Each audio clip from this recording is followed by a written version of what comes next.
গিয়ে বলবে যে বৌদি 500 টাকা রাখো, বিজেপিকে চুপচাপ পদ্ম ফুলে ছাপ, বুঝেছ? এরম বলবে। আপনি কি বলবেন? বলবেন আমি মাসও এখানে, আমাকে মাসে মাসে মমতা দিয়ে 1000 টাকা দেয়, বাড়ি চলে যা, এরম বলবেন।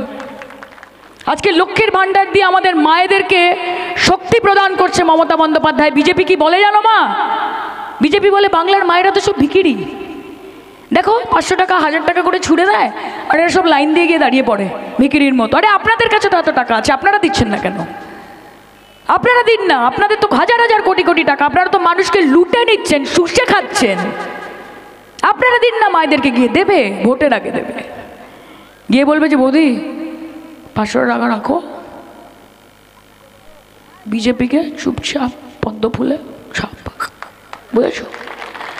এরম বলবে। আপনি কি বলবেন? বলবেন আমি মাসও এখানে, আমাকে মাসে মাসে মমতা দিয়ে 1000 টাকা দেয়, বাড়ি চলে যা, এরম বলবেন। আর যদি কিছু না বলেন, শুনে নেবেন, টাকাটা নিয়ে নেবেন, আপনাদের টাকা আপনাদেরকে দিচ্ছে, ভালো করে বাজারে যাবেন, মুরগির মাংস কিনবেন, রান্না করবেন, নিজে খাবেন, ছেলেপুলেকে খাওয়াবেন, গায়ে জোর বাড়াবেন, মন খুশি করে মমতা বন্দ্যোপাধ্যায়কে ভোট দিয়ে বাড়ি চলে যাবেন। টাকা দিয়ে পশ্চিমবঙ্গের মানুষকে কেনা যায় না, তাদের শির দ্বারা কেনা যায় না। যাদবপুরের মানুষ সুবুদ্ধি সম্পন্ন, রাজনৈতিক মনস্ক। আমরা জানি দেশের ভালো দশের ভালো কাকে বলে। আমরা বলি চিত্ত যেথা ভয় শূন্য, উচ্চ যেথা শির। চিত্ত ভয় শূন্য হবে, মাথা উঁচু থাকবে এবং মাথা নত করে দুয়ারে দুয়ারে গিয়ে আপনাদেরকে পরিষেবা দেব, তার জন্য আমরা অঙ্গীকারবদ্ধ।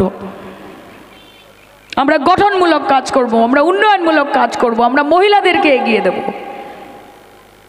রাস্তাঘাট তৈরি হবে, আলো তৈরি হবে, আবাসন তৈরি হবে, মাথার ওপর ছাদ হবে, বাড়ি বাড়ি জল পৌঁছবে, হাতে টাকা আসবে মা বোনেদের, বেকার যুবকরা চাকরি পাবে। আজকে আমরা সবাই ঠাকুর ভক্ত এখানে। মা সত্যি কথা বলো, আজকে ধরো খুব খিদে পেয়েছে তোমার, তুমি ঠাকুরের নাম নিচ্ছ যে ঠাকুর আমার খুব খিদে পেয়েছে, ঠাকুর আমার খুব খিদে পেয়েছে। তোমার খিদেটা কি কমবে মা? তুমিও তো মনে শান্তি পাবে। খিদে তো কমবে না, তার জন্য তো একটা চাকরি লাগবে মা, তার জন্য তো হাতে টাকা লাগবে মা। বিজেপি কি বলছে যে মন্দির বানিয়ে সব সমাধান করে দেবে? মন্দিরের বাইরে বাটি ধরে বসার জোগাড় বিজেপিই করবে, এটা মাথায় রেখো তোমরা। বলো চাকরি দাও, যখন বোঝাতে আসবে বলবে চাকরি দাও, হাত ধরে নেবে খাপ করে, বলবে যেতে দেবো না। টাকা কোথায় আমাদের? 100 দিনের কাজের টাকা কোথায়? আবাস যোজনার টাকা কোথায়? রাস্তার টাকা কোথায়? মিড ডে মিলের টাকা কোথায়? জিএসটির টাকা কোথায়?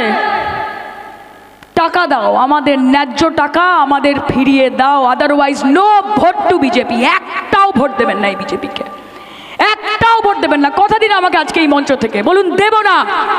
দেবেন? দেবে মা বলো? যদি বিজেপিকে ভোট দাও, আগামী দিনে তোমাদের বাড়ির সন্তানরা কিন্তু ভুক্তভোগী হবে। আমি এই মঞ্চ থেকে আজকে এই কথা বলে দিলাম। আমাদের পাশে থাকুন। আপনাদের সাংসদ হিসেবে আপনাদের আশীর্বাদ পেয়ে যদি আমি নির্বাচিত হতে পারি, আপনাদের যাবতীয় দাবি দাওয়া কিভাবে দিল্লিতে গিয়ে ছিনিয়ে আনতে হয় সায়নী ঘোষের জানা আছে, সায়নী ঘোষের জানা আছে। এরা পেয়ে বসেছে ভীষণ, হিসাব হবে সব কিছুর।